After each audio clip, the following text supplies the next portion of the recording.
കടകളിലേക്ക് ഇരച്ചെത്തിയ വെള്ളത്തിൽ ലക്ഷങ്ങളുടെ നാശനഷ്ടമുണ്ടായതായി ചപ്പാരപ്പടവിലെ വ്യാപാരികൾ. പ്രദേശത്ത് ഇനിയും വെള്ളം ഇറങ്ങിയിട്ടില്ല. സർക്കാരിന്റെ ഭാഗത്തു നിന്നും സഹായം ലഭ്യമാക്കാനുള്ള നടപടികൾ ഉണ്ടാകണമെന്ന് വ്യാപാരികൾ ആവശ്യപ്പെട്ടു. പ്രതീക്ഷിക്കാതെ കടകളിലേക്ക് ഇരച്ചു കയറിയ വെള്ളം. 2018 പ്രളയമുണ്ടായപ്പോൾ പോലും ഇത്ര വെള്ളമില്ല.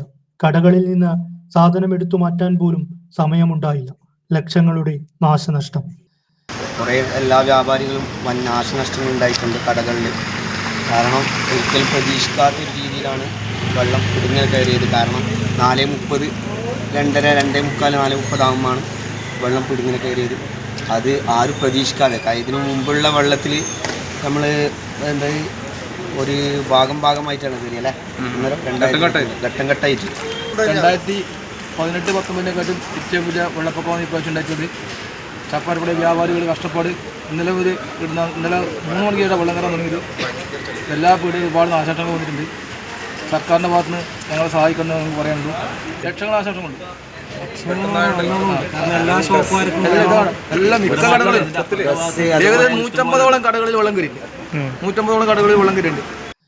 സാധാരണയായി പെട്ടെന്ന് തന്നെ വെള്ളം ഇറങ്ങുന്നതാണ്. ഇക്കുറി അതുണ്ടായില്ല.